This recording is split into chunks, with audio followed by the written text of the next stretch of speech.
Soon the strands spread to those who were not his relations, and after a great many years, every person in the tsardom had a heartstring hidden inside them. The power of these heartstrings was not altogether lost. Every so often, a child was born with the ability to see and wield the strand's magic. But forgotten was the Spider Queen's warning. Magic had power, but its use could bring pain and suffering. A long time later, suffering did ensue, and a dark shadow would fall over this valley. Though this shadow fell after his lifetime, it was a curse that almost destroyed the young man's beloved home. So I ask you, little ones, the young man got his wish, but was it worth the price? 1. Years of traveling with a notorious swindler had taught Olga an important lesson. People who are trusting are the easiest to trick. So she ignored the obvious lies being spun by her deceitful guardian as she jabbed her needle into the sewing in her lap.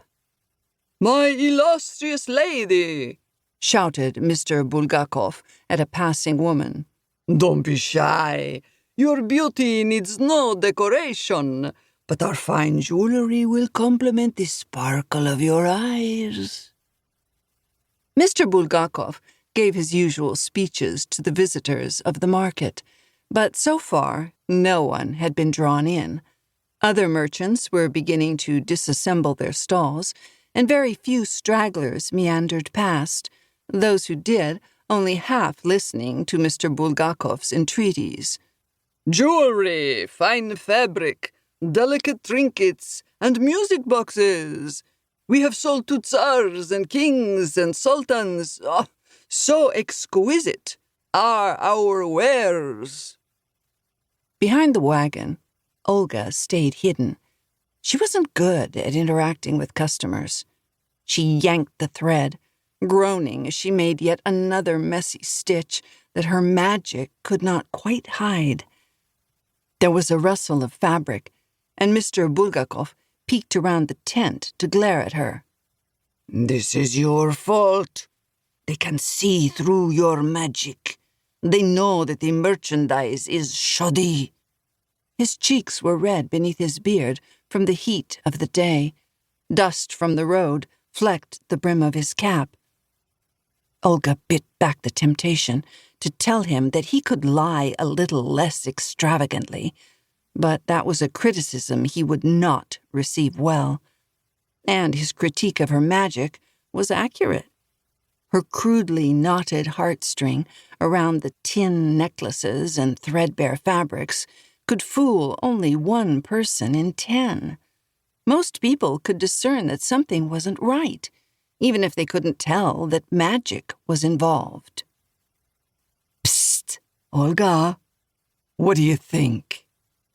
She turned to find Pavel admiring himself in a mirror at the stall next to theirs, sporting an embroidered tunic and outrageous hat. The tunic looked well made, and the fabric hung elegantly on Pavel's hulking form, but "The hat's too small for your big head," she hissed. "You're right," Pavel whispered, swapping out the first hat for another, this time with a ridiculous feather. "That's a lady's hat," she said, trying to focus on her own stitching. "I still think it suits me," said Pavel. He turned back to the mirror and stroked the feather on this new hat, flicking his bushy red eyebrows up and down and wrinkling his nose. He was nearly 18, a good 5 years older than Olga, but sometimes he acted like a younger brother. Her stomach rumbled. She would need to learn how to prepare better illusions if she wanted to avoid going hungry so often. The meager stash of coins from their last sale was already running low. Mr. Bulgakov claimed that one day their trickery would yield a sum so grand